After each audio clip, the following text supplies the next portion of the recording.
A suprema elite capitalista do Ocidente, os Morgans, os Rockefellers, gente desse calibre, jamais moveu uma palha em favor do capitalismo liberal. Ao contrário, tudo fez para promover 3 tipos de socialismo. O socialismo fabiano na Europa Ocidental e nos Estados Unidos, o socialismo marxista na União Soviética, na Europa Oriental e na China, e o nacional-socialismo na Europa Central. Gastou nisso rios de dinheiro. Criou o Parque Industrial Soviético no tempo de Stalin, a indústria bélica do Führer e, mais recentemente, a potência econômico-militar da China. Essas 3 coisas jamais existiriam sem dinheiro americano, seria impossível. Né? Então, tudo isso foi construído por Wall Street. Né? Nos conflitos entre os 3 socialismos, o fabiano saiu sempre ganhando, porque é o único que tem a seu serviço a tecnologia mais avançada, uma estratégia flexível para todas as situações e, melhor ainda, todo o tempo do mundo. O símbolo do fabianismo é uma tartaruga. Agora, a Sociedade Fabiana foi fundada em 1883. É a escola de pensamento mais influente entre as elites ocidentais, até hoje. Todo mundo é fabiano. Woodrow Wilson era um fabiano, Franklin Roosevelt era um fabiano, Barack Obama é um fabiano. No nosso Brasil, muitos dos milicos que governavam durante esse famoso regime militar eram socialistas fabianos. E assim por diante. Então, o socialismo fabiano é o socialismo daqueles que não têm nenhuma pressa de implantar o socialismo. Então, por isso, quando tem um experimento socialista, seja o comunismo ou nacional-socialista, eles ajudam, eles dão dinheiro. Porque eles querem ver no que vai dar. Falam, bom, quem sabe a gente pode aproveitar alguma coisa disto. E sempre acaba aproveitando mesmo. Né? Então, apareceu lá o socialismo na União Soviética, imediatamente, né, os Morgans, Crimson Labor, etc., todo mundo tinha dinheiro aqui, encheu os caras de dinheiro para montar o socialismo, dizendo claramente que esse dinheiro é para ajudar os bolcheviques a consolidar o seu regime. Né? Um dos motivos disso é o seguinte, os caras entendem economia pra caramba. Então eles sabem que uma economia totalmente estatizada não tem iniciativa no campo tecnológico. Não tem progresso tecnológico louco que tem nos Estados Unidos, que 82% das invenções do mundo vem aqui dos Estados Unidos, sempre vieram. Então, eles sabem que os caras vão ficar atrasados. Ah, vocês querem fazer o socialismo marxista? Faz. Né?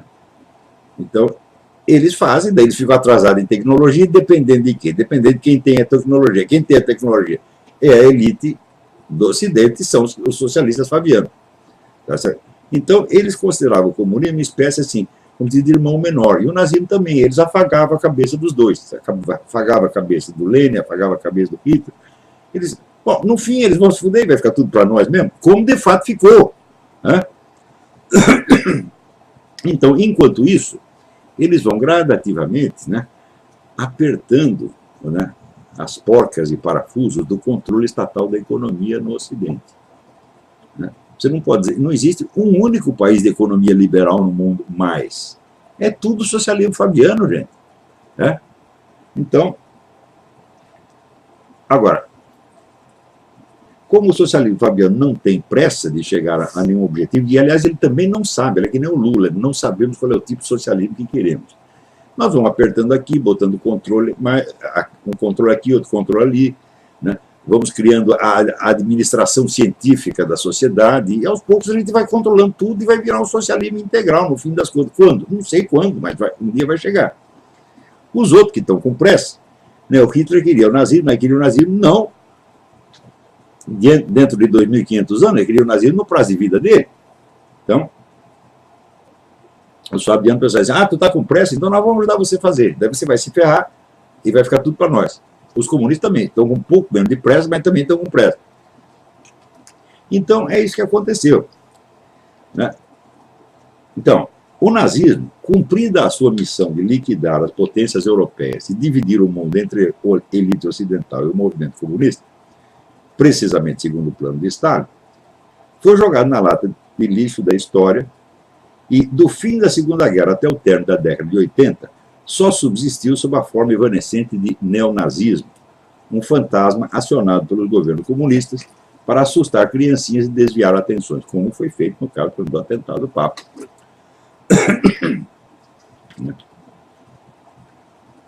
O fabianismo, então acabou o nazismo, sobrou os outros dois, né? O socialismo fabiano e o socialismo marxista. O fabianismo nunca foi inimigo do socialismo marxista. Adora-o e cultiva-o, porque a economia marxista, incapaz de progresso tecnológico, lhe garante mercados cativos. E também porque sempre considerou o comunismo um instrumento da sua estratégia global.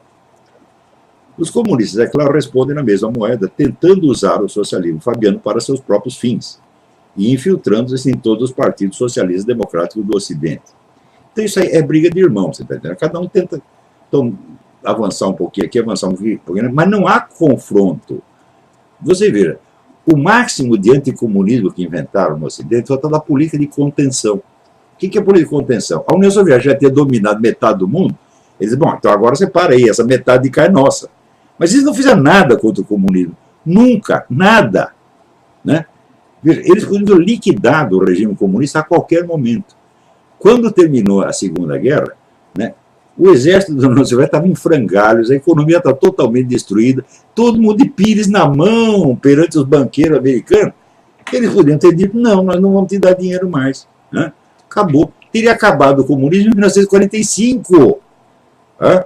Por que não fizeram isso? Porque eles queriam manter o comunismo. Não, nós precisamos desses caras, deixa eles fazerem o socialismo deles lá, a gente ajuda. Porque no fim quem vai ganhar somos nós mesmos. Então, isso quer dizer que esta brincadeira, tá certo, de você alimentar nazista, alimentar comunista, tá certo? Esses caras foram corresponsáveis da liquidação de centenas de milhões de pessoas. Né? Então, vamos lá. Os pontos de atrito inevitáveis entre fabianismo e comunismo são debitados na conta da cobiça capitalista, fortalecendo a autoridade moral dos comunistas ante os idiotas do terceiro mundo e, ao mesmo tempo, ajudando os fabianos a apertar os controles estatais sobre as economias do Ocidente, estrangulando o capitalismo a pretexto de salvá-lo. Sempre acontece assim. Né?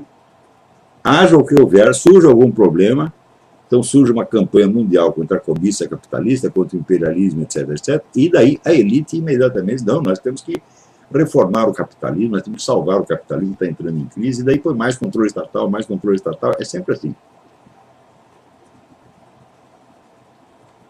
Os verdadeiros crentes do liberalismo econômico é que pagam o pato. Sem poder suficiente para interferir nas grandes decisões mundiais, tornaram-se mera força auxiliar do socialismo fabiano, e, em geral, nem mesmo percebem tão horrível essa perspectiva para suas almas sinceras. Você vê, nada pode ser mais odioso a um liberal clássico do que o socialismo fabiano. Então, como é que eu digo que eles viraram força auxiliar? É muito simples. Esses liberais clássicos eles são pessoas doutrinárias. Então, eles dizem, por exemplo, você é a favor de controles protecionistas? Não, porque isso restringe a liberdade de mercado. Então, acaba os controles protecionistas, então todas as nações, tá certo, comerciam livremente com todos. Na medida que acabam essas fronteiras nacionais, o que acontece? Surge a necessidade de regulações mundiais. Então, isso quer dizer que os liberais, combatendo esses pequenos leviatãs nacionais, abrem espaço para o macro-leviatã mundial, que era onde os fabianos queriam chegar. Isso não estava na intenção dos liberais, mas é o que acaba acontecendo.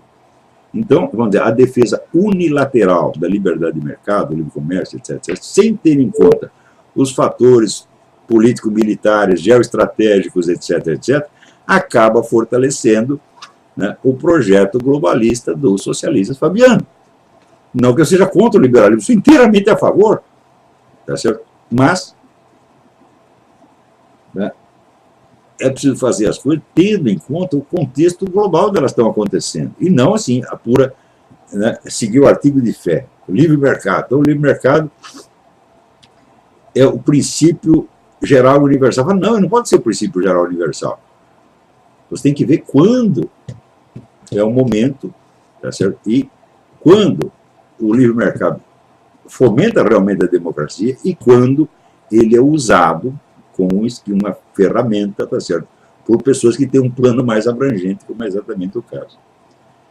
Então, Mas, às vezes, a concorrência fraterna entre fabianos e comunistas desanda. Com a queda da União Soviética, aqueles, os fabianos, acharam que tinha chegado a hora de colher os lucros da sua longa colaboração com o comunismo. E caíram sobre a Rússia como abutres, comprando tudo a preço vil, inclusive as consciências dos velhos comunistas. O Alexandre Dugin está puto com isso até hoje. Foi no tempo do Yeltsin, né? Ele abriu as portas e foi toda esta gente, a elite econômica ocidental, que não é capitalista liberal, que é socialista fabiano, foi lá e comprou tudo. O núcleo da elite soviética, porém, a KGB, não consentiu em amoldar-se ao papel secundário que agora lhe era destinado na nova etapa da Revolução Mundial. Porque, olha, sempre o problema foi esse, entre socialismo fabiano e socialismo marxista. Eu sei que nós dois somos socialistas, nós dois estamos indo na mesma direção. Então, interessa saber quem controla o processo e quem serve de instrumento ao outro.